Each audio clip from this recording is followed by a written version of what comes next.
지금 고려대학하고 서울대학에서 오늘 촛불 집회를 하는 걸로 되어 있습니다. 근데 그 대학 당국에서 제발 태극기를 흔들거나 우리 공화당 당기를 들고 촛불 집회는 참석 안 했으면 좋겠다, 그런 간곡한 부탁이 있었습니다. 그래서 나중에 저희가 서울역이나 광화문에서 같이 모이는 그런 일이 있을 것이라고 생각을 합니다. 문재인 정권 타도를 위해서.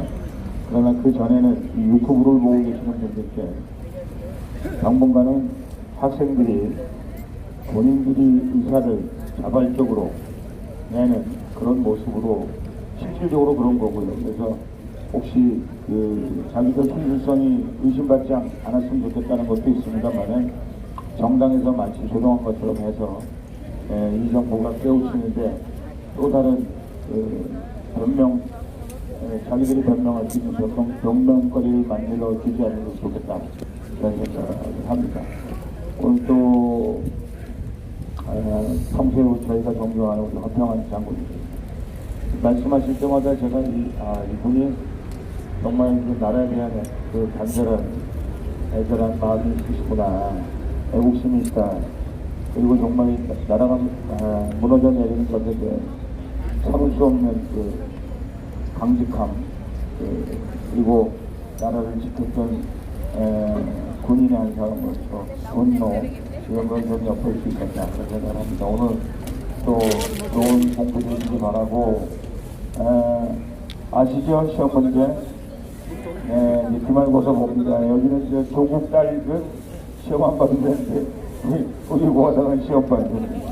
그래서 아마 우리 당에서 표창장들이 그럴 거라고 생각합니다. 오늘 또 대변인께서 이렇게 같이 호흡을 맞춰서 해주셔서 감사하다는 말씀을 드리고, 우리 허평한 장군님의 우리 군인으로서 본 교육, 이렇게 오늘 제목을 잡으셨다는데 좋은 강의 말씀해 주실 겁니다.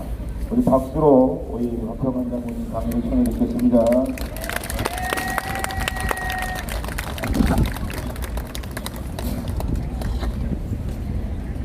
네, 오늘은 허평한 장군님의 우리 교육의 문제점과 대책에 관해서 함께 공부를 해보도록 하겠습니다. 평생 군인의 길만 걸어오신 장군님께서 교육의 문제에 대해서 많은 관심을 갖고 계시더라고요. 그래서 참 흥미롭게 생각했는데, 교육을 받게 되신 특별한 관심이 있는지, 이유가 있는지 한번 들어보도록 하겠습니다. 사실 군인 하면은 여러분들 이미지가 뭡니까?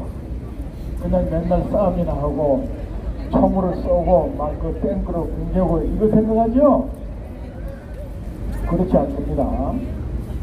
물론 군의 본질은 전투지만은 군의 본질은 사람을 죽이는 것이 아니라 살리는 것입니다. 제가 소령 때 동기생들 모임에서 부부 동반 식사를 하는 데서 우리 동기생 한 명이 그래요. 우리는 평생 사람 죽이는 기술밖에 못 배웠는데 어쩌고 이런 식으로 하길래 내가 딱 제결해서 뭐를 했어요. 이 사람아 무슨 소리를 그리 하느냐. 우리는 사람 살리는 기술을 배운다. 저는 기본적으로 전쟁이 나지 않도록 해서 나라를 지키고 국민의 생명과 재산을 지키는 것이 1차 목표입니다. 그게 살리는 거죠. 그래도 만에 하나 외침이 전쟁이 났을 때는 피해를 최소한 가운데 빨리 전쟁을 승리로 이끌므로써 국민의 생명과 재산의 피해를 최소화시키는 거예요.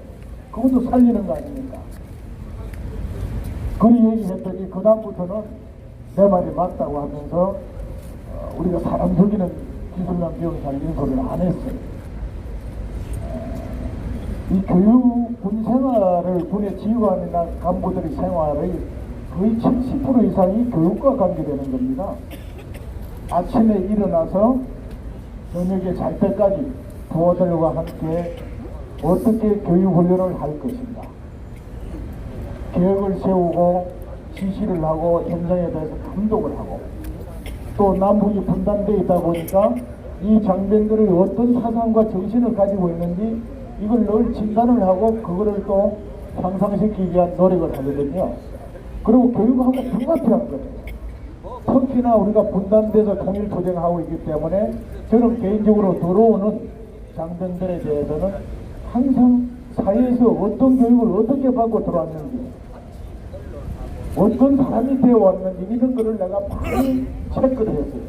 근데 놀랍게도 세월이 지나면서 잘못돼 가는 거예요. 그래서 제가 오늘 감히 군인이지만 우리 국가의 각종 교육의 문제점, 특히 제가 오늘 5가지로 제시를 하고 있는데, 첫째는 어떤 내용을 가르쳐야 하느냐, 어떤 내용을 가르쳐야 하는가. 두 번째, 어떤 제도, 어떤 시스템으로 교육을 해야 하는가. 그리고 세 번째는 교육 예산이라든지, 그리고 학교 교육 시설이라든지, 그리고 이 교육을 전체를 이끌어가는 교육 자체 문제, 이 총체적인 문제가 있어요. 나라가 교육이 잘못되다 보니까 나라 이 꼴이 된 겁니다. 그래서 그런 5가지 요소에 대해서 제가 박근혜 대변인 질문에 하나하나 답변하면서 진행하도록 그래 하겠습니다. 네, 교육은 국가나 개인이 100년 대계라고 했습니다. 지금의 우리나라가 민영의 혼란, 도덕성의 붕괴, 그리고 무질서 등으로 많은 문제점을 안고 있어요. 그래서 교육 문제에 있어서 큰 원인이 있다고 생각이 듭니다. 그렇다면 우리나라 교육에 있어서 전반적인 큰 문제가 무엇인지 장군님의 의견을 들어보도록 하겠습니다. 먼저 그 교육 내용에 있어서는 인성교육이 가장 중요한데, 여기에 문제가 있다는 것이죠.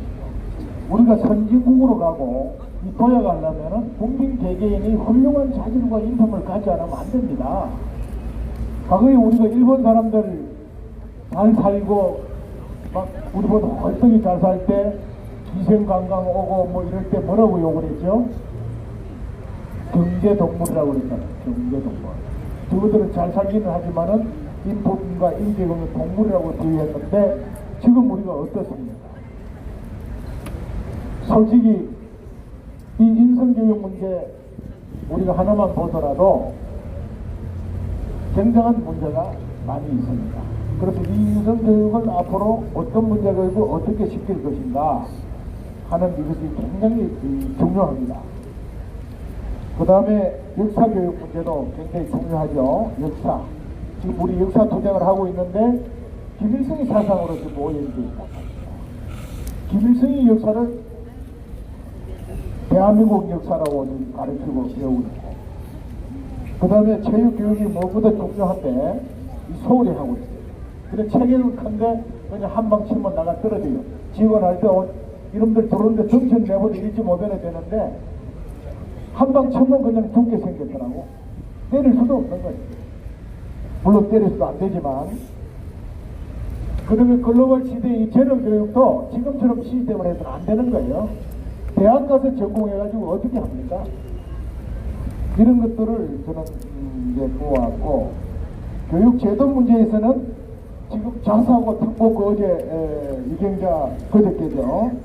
여러 가지 얘기했습니다만은 지금 조국 딸 조민이 보면 이거 완전히 황제 교육을 지금 특권층 형성돼 버렸어요.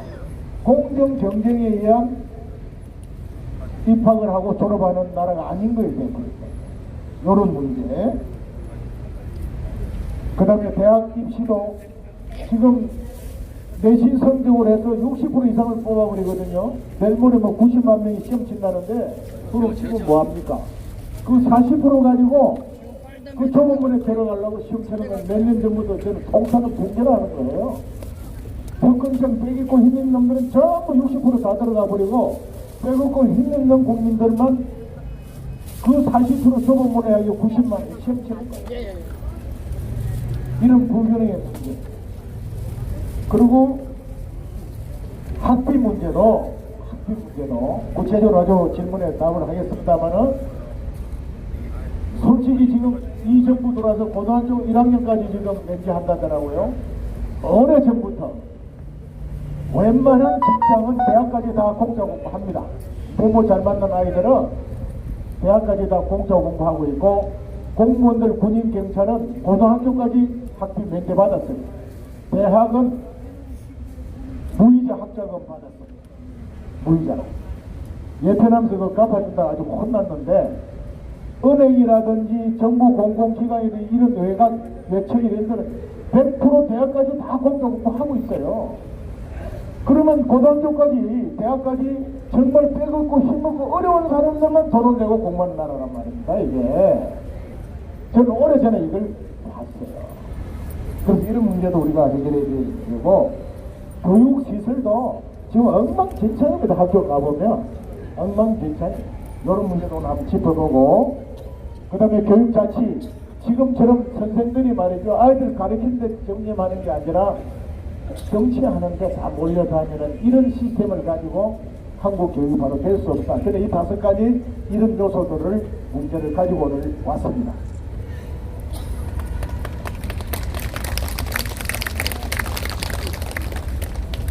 네, 지금 장관님께서 인성교육, 역사교육, 체육교육, 그리고 재능교육, 그 다음에 논술교육의 문제, 네, 또 학비 문제라든지 교육시설이라든지 그런 문제에 대해서 문제점을 제시해 주셨는데, 그렇다면 교육의 내용 면에서 어떠한 문제가 있는지, 그리고 어떻게 저희가 해결해 나가야 되는지를 한번 들어보도록 하겠습니다.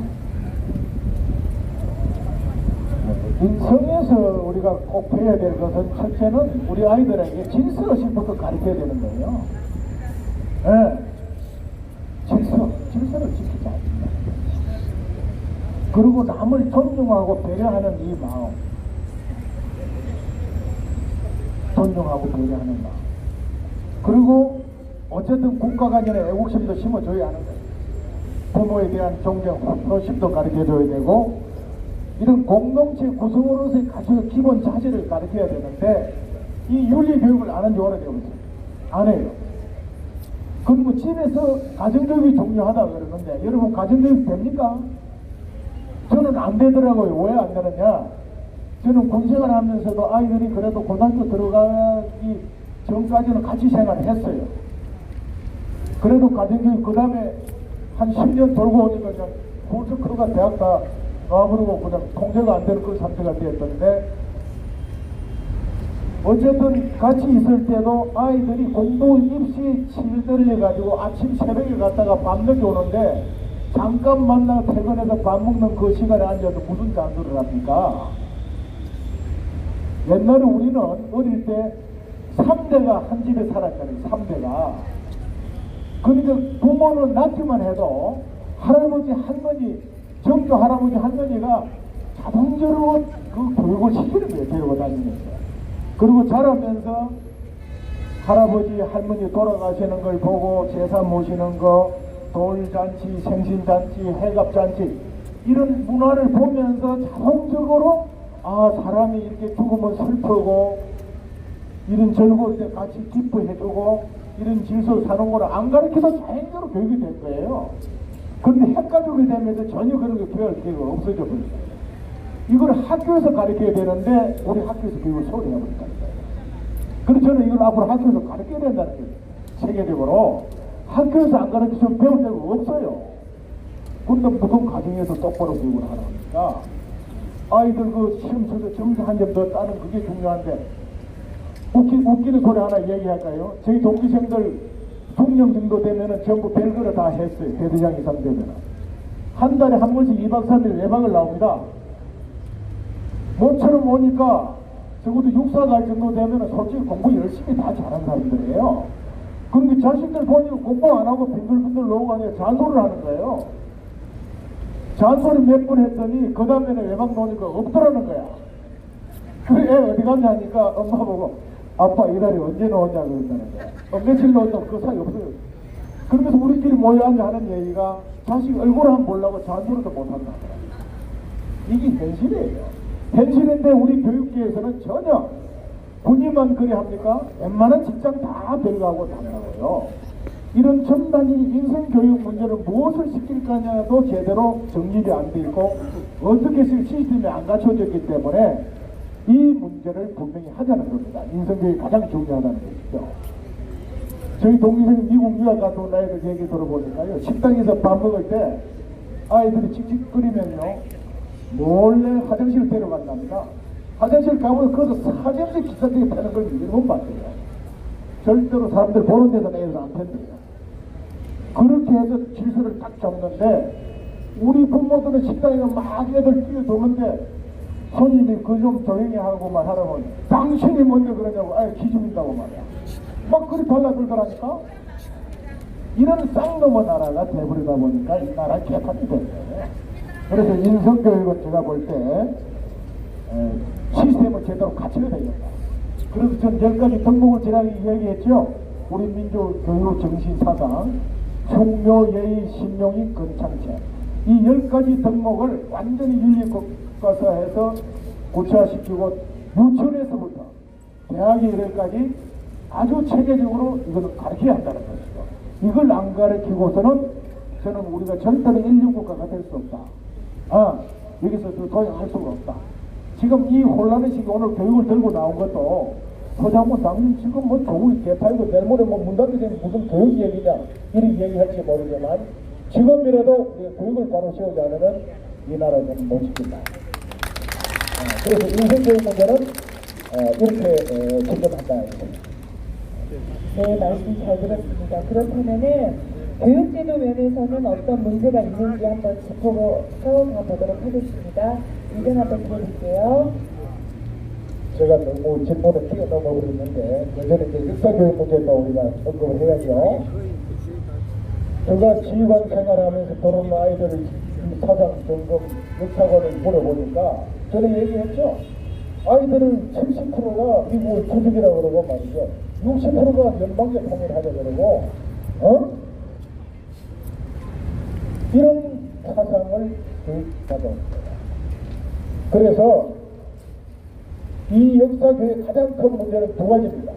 첫째는 김일성 사상을, 김일성 역사를 우리 역사에냥 배우고 들어온다는 것입니다. 이걸 대한민국 역사로 가르쳐야 합니다. 두 번째, 역사관을 우리 내부의 국수소유자로 아이들을 만드는 거예요. 글로벌 시대 전 세계를 향해서 그걸 포용하고 전 세계가 더불어서 살아가면서 경쟁상 이거 글로벌 와이드 마인드를 안 키워주는 거죠. 이런 교육을 안 해요. 그게 지금 반일시키고 반미시키고 이 선생들이 이런 역사관을 교육시키다 보니까 우리 아이들 역사관이 아주 좁아져 있어요. 이 문제를 우리가 또 탈출을 해야 한다. 박근혜 대통령이 이것 때문에 국정교과서 했다가 결국은 쫓겨나게 된 한 모임이 됐고 문재인이 돌아와서 일본어로 이거 폐기시켜버리고 김대중이 때 말이죠. 우리 국사를 어떻게 했느냐. 학자 마음대로 기술하고 학교장 재량에 선택해서 가르치는 것단 말입니다. 이런 놈은 나라가 어디 있습니까? 공단에서 통일투쟁을 하고 있는데 그 학자라면은 간첩도 있을 수가 있고 우리 아주 국소주의자도 있고 여러 다양한 부류가 많은데 학자들 마음대로 책 만들고 학교장 재량으로 가르치라니까 정거지 있는 데는 말씀 와갱이 사상 김일성 사상 교과서를 책임한다. 그래서 이 역사 교과서도 반드시 우리 대한민국 역사관을 중심한 국정 교과서 해서 가르쳐야 되고 글로벌 마인드를 가질 수 있는 그런 역사관을 가르쳐야 되겠다. 그 다음에 체육 교육도 굉장히 중요합니다. 체육. 이 체육은 지금 대학 입시 과목도 없애버리고 고등학교 입시 과목 다 없애버려요. 아이들 안 해요. 우리 아이들 때문에 해도 성거리 뭐 이렇게 따서 땡기가 바늘 떨면서 하고 그런데 저희들은 고등학교 입시 때 성거리 연태 10회 이상 안 하고 만점 많이 했어요. 달리기 15초 이내 뭐 어쨌든 어떤 기준을 저희가 체력을 강하게 길러줘야 되는데 영국에는 이턴 스쿨이라고 해가지고 영국의 수상을 거의 3분의 1을 배출한 고등학교가 있어요. 여기는 처음부터 공부를 가르치는 게 아니라 무조건 체육부터 가르쳐요. 스포츠, 운동 시합부터 가르쳐요. 이걸 통해서 체력도 길러지고 단결심, 희생정신, 부를 지키는 준법정신 이런 거를 체육활동을 통해서 가르치는 거기서 나온 기반을 해서 지식을 가르쳤다는 거예요. 그래서 이 체육교육도 우리가 단순히 시간 낭비다. 그 시간에 아이들 영어 단어 배워하고 수학 공식과 외우기 중요한 이런 성업까지 교육에서는 안 되겠다는 거예요. 그런 체계를 바꿔야 되겠다. 그 다음에 재능 교육인데 지금 글로벌 시대에 우리가 경쟁에서 살아야 되는데 대학에 가서 비로소 전공, 부전공을 선택해서 그 4년 동안에 배워서 무슨 글로벌 시대의 경쟁이 되겠어요? 안 되는 거예요. 그래서 저는 초등학교 때부터 전공, 부전공 제도를 하자는 겁니다. 오전에는 공통 과목, 우리 국민들이 가진 소양, 국어와 국사와 기초 셈본, 그리고 기초 윤리, 요것만 오전에 가르치고 오후에는 각자 자기가 전공하고 싶은 축구사고 하고 축구하고 피아노 할 사람 피아노하고 뭐 테니스 하면 테니스하고 바이올린 할 사람 무용할 사람 자기가 타고난 재능을 오후 시간대는 초등학교 때부터 마음껏 6년간 배우면은 웬만하면 어릴 때 가르쳐야 된다. 어릴 때 그 재능을 발굴하고 그걸 기초해서 고등학교 가서 또 그 관련 학교 가서 또 배우고 대학에 가서는 완전한 전문가가 되면은 제가 볼 때 고등학교 정도만 졸업해도 전 세계 국내는 어디 물론이고 상당한 전문가가 돼서 살아갈 수가 있고 대학 정도 나오면 세계적인 그 분야 전문가가 될 수 있는 이런 인재를 양성시켜야 된다. 저는 그렇게 생각하는 거예요. 그런 시스템을 갖추자. 그 다음에 논술 문제는 박태희 말씀 논술 문제는 이게 노무현 정권 때 들어가게 했는데 사실 그 당시에 좌파 아이들을 먹고 살게 해주려고 학원을 체류하고 대학 수능에 논술감을 집어넣은 거예요. 그러다 보니까 아이들이 좌파 시각에 글을 쓰고 사상을 언제든지 심어줄 수단이 된다고 이게. 물론 글 잘 쓰고 정리하는 게 굉장히 중요해요. 그러나 이 문제도 잘 점검을 해서 올바른 방향에서 할 수 있도록 해야 되겠다 이렇게 생각을 합니다. 2019년 네, 5가지의 우리가 문제점 이웃 남성에 의해 박수를 해드리겠습니다.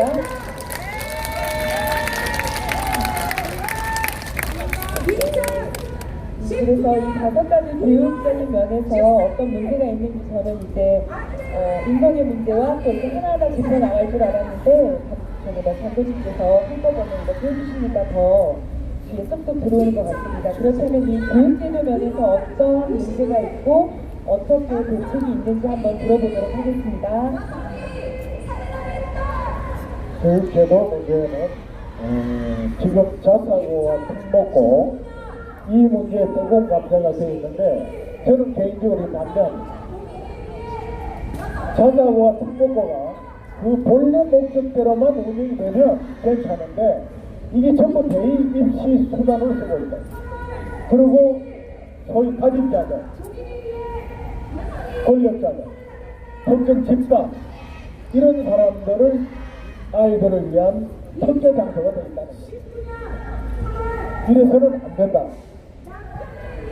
그 다음에 아까 어떻게 얘기했습니다마는 대학 내신에 의해서 생활학습부하고 내신 성적에 의해서 입시제도 지금 60%를 이걸 꼽고 있다 이거예요. 그 40% 초보문화로 90만이 그 추운데 벌벌 떠면서 수능을 보는 이 행태를 보면서 저는 분노를 느끼는 겁니다. 그러면서 평등을 강조했죠. 저 같은 경우는 중학교부터 고등학교, 대학까지 다 시험 제도가 갔거든요. 그 시험 제도가 없어서 저는 지금 농산군대에 있을 거예요. 그래도 시골 초등학교에서 공부를 좀 하니까 중학교가 뭔지도 모르는데 무학년 다니면서 집에 3번을 찾아오시더라고요. 이 아이를 공부시켜야 된다고. 아버지는 장남이 형님만 공부시키면 되는 줄 알고 내부터 농사 짓고 아버지 대장까지 그 일 배워서 그냥 그렇게 하려고 하더라고. 나도 당연히 그래 하는 줄 알고 있었죠. 근데 이 선생이 세 번을 집에 처음에 올 때는 안 된다 하더라고 아버지가. 두 번째 올 때는 어머니는 공부시켜주지 않는데 아버지 안 된다 이거. 세 번째 찾아오니까 알겠다고. 그래서 담임선생이 원서를 써줘서 간 거예요. 물론 고등학교부터는 제가 이제 서구 경남에서 최고 명문의 진도받을 가야 되겠다 목표를 세웠고 거기 간 거예요. 그거 갔기 때문에 이번 대안학교를 갈 수 있었고. 어쨌든 그 당시에는 우리 시대만 하더라도 아 쟤는 열심히 공부했고 머리 좋으니까 저리 가는 걸 다 인정을 하는 거예요. 그런데 언제부턴가 고등학교 시부터 뺑뺑이를 돌리니까 저 자식은 뭐 재수 좋아서 저 학교 갔고 인정을 안 하는 거예요. 인정을 안 하고 어릴 때부터 요행을 당하고. 저는 그래서 정말 우리나라가 제대로 되려면 중학교부터 고등학교 대학까지 시험쳐서 가야 돼요. 하숙시키는 것도 괜찮아요. 하숙시키는 것도. 저는 그렇게 생각한 거예요. 항상 교육을 내가 공부하면서 제 자식과 저를 비교하면서 저는 이걸 느끼고 반성한 부분이 많아요. 제가 만약에 그 시골에서 중학교도 없지만은 그냥 뭐 있었던 중학교, 고등학교 있어가지고 거기서 그냥 부모 밑에서 자라갔더라면 그 이상 성장을 할 수가 없는 거예요. 자취하고 하숙을 하면서 남의 집에 살면서 다른 아이들을 어울려 있으면서 거기서 우리 부모보다 더 뛰어난 걸 배우게 된다. 또 내가 어떻게 해야 돼? 자립 해야 된다. 자립도 배우고. 그런데 우리 아이들은 대학까지 집에서 계속 부모 품안에 있다 보니까 그 부모를 뛰어넘는 자식이 안 되는 거예요. 도라지는 5년 이상이 되면 썩어버려서 안 돼. 산삼과 도라지의 차이지만 산삼은 100년, 1000년이 있어도 안 썩어요. 한 달이 그만큼 산삼이 그래서 좋은 건데, 근데 이 도라지는 5년 이상 되면 썩어버리기도 약재가 별로 없어요. 근데 이 어떤 분이 산청에 있는 어떤 분이 개발을 했어. 4년마다 옮겨 심는 거야. 5년이 되게 옮겨 심으니까 30년, 40년 가도 안 썩는 거야.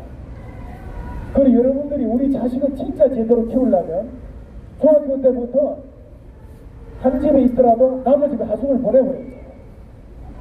자취를 시켜야 되는 거야. 동기심을. 이걸 입시 제대로 강제로라도 이렇게 하면 오히려 그것이 경쟁력이 있고 국가 전체를 튼튼하게 된다. 그래서 우리가 자식을 그냥 보호하고 아끼고 사랑하는 이런 정신으로만 편하게 해주는 것이 아니라 입시 제대로 중학교, 고등학교, 대학까지 철저하게 시험 쳐서 가는 이런 나라를 다시 만들어야 우리가 한 번 더 도약한 보건국가 될 수 있다. 이렇게 생각을 하는 겁니다. 네, 좋은 말씀 잘 들었습니다. 그리고 아까 장모님 말씀 중에 우리 대학의 학비에 문제가 있다고 하셨는데요.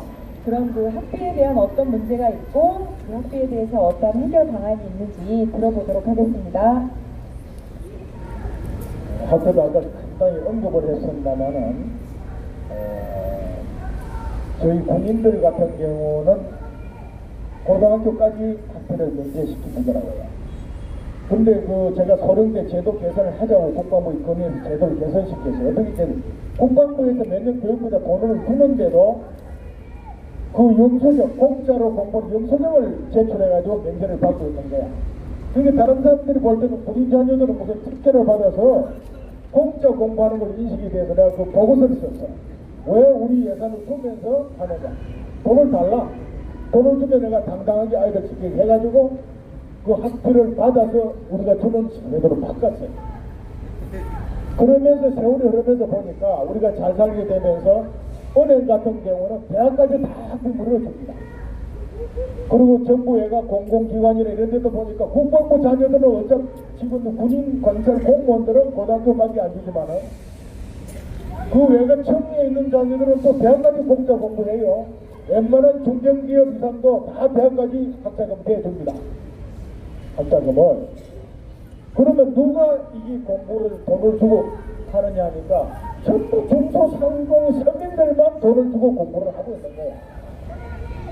그래서 저는 육군훈련소장 때 독일하고 미군 훈련 제도를 보고 오라고 그래서 제가 3개달을 갔다 왔는데 독일을 가니까 그 당시에 독일 그 국방사에 가니까 교육국장이 저거 그래요. 독일은 오래전부터 대학까지 무상교육시킨다. 학비를 국가가 다 대줄게요. 그러면서 이분들 얘기가 이건 혜택이 아니라 국가에서 인재에 대한 투자, 우리 국민에 대한 국가의 투자 행태를 투자로 관점을 보더라고. 그 돈을 그냥 버리는 게 아니라 좋은 인재를 양성하기 위해서 투자 차원에서 돈을 쓰기 때문에 국민들이 다 동의하고 아깝게 생각을 안 한대요. 그래서 제가 들어온 다음에 또 대학까지 공짜 공부 시킵니다. 대학까지 공짜. 대신에 독일은 그런 게 있어요. 학과를 선택하고 대학 가고 안 가고 분류를 담임 선생님이 딱 통제합니다. 아무나 대학 못 가게 해요. 얘는 머리가 좋아서 이 분야로 가라. 너는 고등학교만 가고 너는 대학까지 가라. 이거 정해주는 거예요. 그게 영 대학 가도 공부도 못하는 멍텅구리를 국가에서 존조가 대학 공부는 안 시키더라고요. 우리도 이런 보완적인 시스템을 해가지고 인재를 체계적으로 관리하면서 대학까지는 무상교육을 시켜줘야 되겠다. 이거 돈 크게 드는 거 아니에요.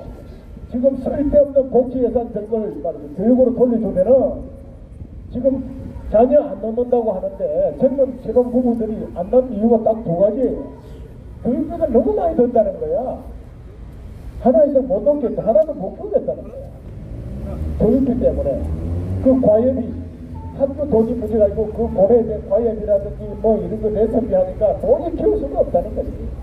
그래서 이런 문제를 해결할 수 있도록 우리가 잘 시스템을 갖춰서 자녀들을 대학까지 무상교육 시킬 수 있도록 이렇게 해야 된다. 이게 그렇게 큰 예산도 안 된다. 이걸 제 하나를 봐야 된다.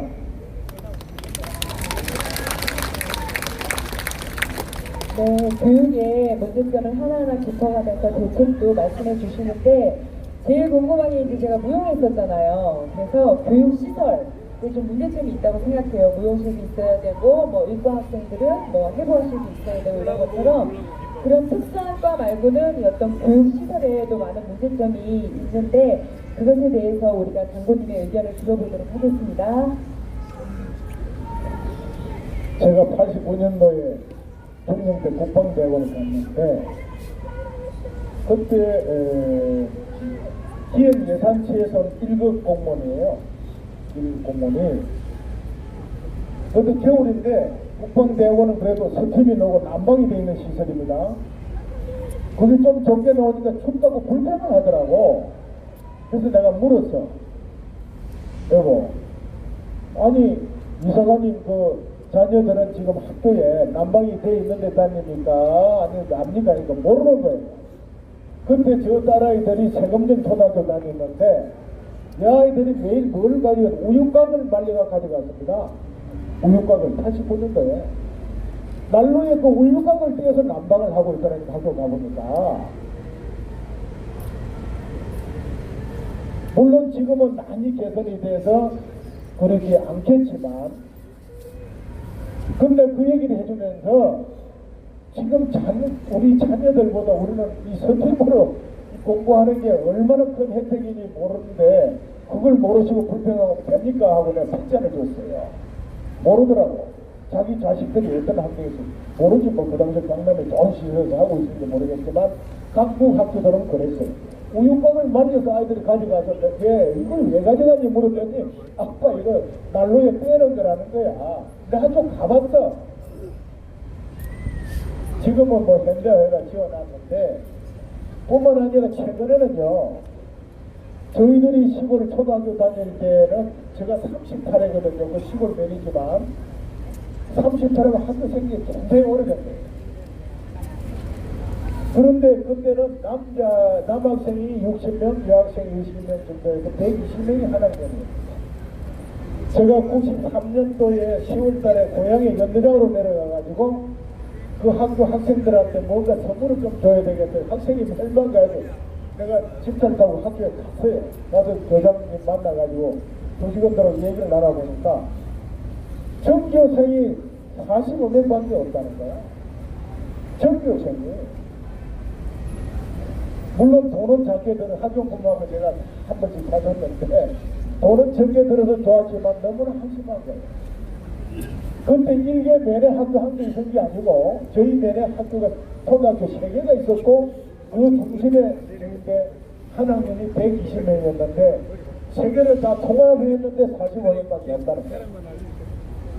그런데도 학교를 유지를 하고 있어요. 그리고 군생을 하면서 제가 관심이 있어서 강원도부터 학교 시설에 가보면요 엉망진창이에요. 지금도. 그래서 저는 정말 우리 아이들을 미래 초현대와 초과학 시대에 이끌어가지고 미들을 가르치는 학교 시설을 초화 첨단 시설로 지어줘야 되겠다는 겁니다. 그린벨트 저 앞에서 뭐합니까? 아주 좋은데 정관 좋고 우리 아이들이 오염되는 공기 마시면서 아주 물소리 새소리 들으면서 좋은 환경을 틀을 넓게 잡아서 초등학교, 유치원, 유아원, 고등학교, 대학까지 아주 최고 좋은 장소를 잡아서 교육을 가장 좋은 데 앉혀냅니다. 그리고 거기에 가장 첨단 시설을 방금 우리 박근혜 대표님께서도 무용시설뿐만 아니라 그 초등학교 학생들이 말이죠 각 분야에 전공할 수 있는 시설을 부설시설 다 만들어야 돼. 대신에 시설을 통합해야 돼요. 이게 군에 한국에 만드는 거예요. 만들면서 대응을 하고 기숙사도 짓고 통합버스도 운영하고 이런 시스템을 갖춰가지고 우리 아이들 100년 되게 교육 시스템 만들자 이거예요. 이거 계획해서 만드는 거 해도 우리 국제 성장 확 올라가고요. 아주 국가 투자할 때 지금 뭐 할 데가 없어서 엉뚱한 데 돈 쓰고 앉아 있는데 교육시설을 초화 세계 최고 인류 시설을 만들고 전 분야를 그 한 장소에서 아이들이 뛰놀고 배울 수 있는 이런 교육 시스템의 시설을 만들자는 겁니다. 이걸 디자인해가지고 이 친구들 맨날 아이들한테 사실 인간적인 뭐이니 말이죠. 무슨 학교 급식에 돈 빼볼 이런 생각만 하지 말고 이 시설을 제대로 디자인하고 만들어서 정말 세계 최고의 시설을 만들어주자. 이거를 내가 오늘 제가 하는 겁니다. 구체적으로 뭘 넣고 하는 거는 그 전문가들, 그리고 선생들도 이제 재교육을 시켜야 되는 거예요. 선생들도. 그래서 오전에는 아까 공통 특수 과목은 가르치고, 오후에는 각자 자기 원하는 그 분야에 가서 그 시설에서, 최고의 시설에서 최고의 교육을 받고 실습을 하면, 정말 고등학교만 졸업하더라도 우수하게 하는. 저는 천범이 되니까 딱 못하는 게 두 가지가 있더라고. 아무리 해도 안 되는 게 미술이 안 되는 거야. 미술이 기초가 안 되니까. 그리고 음악이 안 돼. 음악은 아무리 하려도 동작물 대가로 악기 하나 다룰 수가 없는 거야. 그래서 그 노래방에 노래 부를 때도 그냥 대충 악을 쓰고 하니까 노래가 됩니다. 그게. 어릴 때부터 그런 시설을 잘 갖춰서 가르칠 수 있는 그런 훌륭한 교육 시설을 만들자 하는 것을 제안드립니다. 결국에는 좋은 교육이 좋은 나라를 이룬다는 말씀인 것 같습니다. 제가 마지막으로 질문을 하나 드리고 싶은데요. 교육자치제라는 게 있잖아요. 교육 행정의 지방 조건을 통해서 주민의 참여의식을 높이고 각 지방의 실정에 맞는 적합한 교육 정책을 강구하고 실시함으로써 자주성, 전문성, 정치적 기밀성을 확보하는 교육제도인데요. 이 제도에 문제점이 있다라고 말씀하셨잖아요. 그래서 그 문제점과 대책은 무엇인지 알고 싶습니다. 교육자치를 하다 보니까 가장 큰 문제는 학생들을 정말 양질의 교육을 시키고 양질의 교육을 시키는 시스템을 갖추고 양질의 교육 내용을 만들고 이게 안 되는 거예요. 이게 안 되는 거예요. 우수하고 뛰어난 교사일수록 학교 그 교육 체계나 시스템 갖추고 그 학생들을 가르칠 때 전념하는 것이 아니라 패거리 지어서 교육감 하는 이 교육감 하면 엄청난 일권이 있나 봐. 우리 교회에 진주에 그 인사가 내한테 통탄을 하더라고. 진주시에서 가장 쓰레기 같은 놈 중에 하나가 경남 교육감을 레슨하더니 완전히 떼부자가 됐대. 내가 오래전에 그런 얘기. 인격이고 나발이고 필요 없는 거. 패거리 지어가지고 교육감만 되면은 아마 그 인사권이라든지 예산 집행권이라든지 그 다음에 학교 뭐 짓는 거 엄청난 일거를 가지고 있다. 그래서 우리가 옛말에 명분에는 생각이 없고 제밥에만 생각이 있는 이런 교육체계가 되어버렸어요. 그게 가장 교육계가 썩고 부패하는 원인이 되어버린 교육 자체라면서 과거에 우리 때는 정말 선생님들이 얼마나 인격자였어요. 그래서 내가 그 초등학교 담임 선생을 대릉대 연대장 내려 찾았어요. 그분을 61세인데 그 당시 부산에서 중학교 한자 선생을 근데도 하고 계시더라고요. 근데 내가 대릉 달고 집사 타고 교실에 딱 들어가니까 이 양반이 막 기분이 좋아가지고 야 평원아 내가 아직도 선생을 자기 군대 끝나고 처음 임기가 우리한테 우리 처음까지 있었다는 거야. 그래가 장군이 돼서 사단장한테 초년에 다시 우리 초등학교 동기하고 초청을 했습니다. 그랬더니 이분이 너무 기분이 좋아가지고 자기가 근 40년 이상 교직에서 장관도 말고 국회의원도 많이 나오고 있는데 장군은 당연히 헌원한다 이러면서 야 너는 내가 도와줘 어떻게 보내니까 너무나 자랑스럽다 이렇게 말씀을 하시더라고. 그런 은사가 계셨다니까. 그 당시에는 아무 예관계 없이 이 학생들이 이래 보고 눈깔이 또록또록하고 장래가 촉망되는 애들은 반드시 자기 사비를 들어서라도 공부를 시키는 은사가 있었다니까. 근데 지금은 서성은 없고 뭐만 있다고 그랬죠? 노동남은 좀 곤란하고 서성은 없고 동생사이 있다고 그래요. 어쨌든 교육 자체가 되면서 서성이 없어져요. 물론 아직도 엄지에서 정말 헌신한 서성들이 많이 계세요. 그러니까 그분들을 폐마하자는 것이 아니고 전체 분위기가 펼쳐집니다. 그리고 전교조와 같이 세력 형성된 쪽에서 교육감을 하다 보니까 교육에 영토성이 없는 거야. 정권이 바뀌면 교육이 이리 갔다가 내일이 이리 갔다가 왔다 갔다 하는 거야. 교육제도도 이리 갔다가 저리 갔다가 수시로 바뀌는 국민들이 학부의 그 정신을 못 차리는 거야. 일관성 있는 교육이 안 돼. 일관된 교육 내용을 가르칠 수가 없어. 그러니까 국민 정신과 사상, 정신, 교육, 지식이 혼란이 와버리겠죠. 그러니까 대한민국 전체가 혼란스럽게 되거든요. 저는 교육장치 전체가 여기 있다고 보는 거예요. 그래서 교육장치 강을 폐지하자는 거예요. 폐지. 교육장치 폐지하고 과거처럼 교육감 임명제를 해서 적어도 교육만큼은 자치를 해서는 안 되겠다. 우리가 통일될 때까지라도 남북 체제 대결을 하는데 어떻게 선생 마음대로 가르치고 선생 마음대로 집필해서 가르치고 정권 입맛에 따라서 그걸 바꾸고 이런 식으로 해서 어떻게 이 나라를 지키겠다고. 다양성을 많이 얘기를 합니다. 제가 이런 얘기하면 저 손수고 꼴통 곰발이 새끼가 그런 걸 한다고 욕하는 분들 많아요. 알아요. 내가 모르는 게 아니라고. 그런데 그 다양성 창의력도 좋지만 남북이 체제 대결하고 있는 이런 가운데서 우리가 반드시 역사라든지 정신인의 사상과 같은 것을 일관되게 가르칠 부분은 일관되게 가르치도록 해야 된다는 것이죠. 근데 이게 교육 자체를 하다 보면 교육감이 어느 정당 소속이냐, 정권이 어떤 성격에 따라 뒷가슴이가 바뀌어버리는 거예요. 그래서 적어도 우리가 통일되는 그날까지, 자유통일되는 그날까지는 교육 자체를 좀 유보하자, 이렇게 제의를 합니다. 네, 오늘 허평환 장군님의 교육에 관한 새로운 관점에서 바라본 교육이 저는 너무 흥미롭고 재미있었습니다. 어떻게 잘 들으셨나요? 네, 우리공화당의 교육정책 수립에 많은 도움이 될 거라고 생각합니다. 경청해주신 우리공화당 당원 여러분 감사하고요. 또 오늘 좋은 발표해주신 우리 허평환 장군님께 큰 박수 부탁드리겠습니다.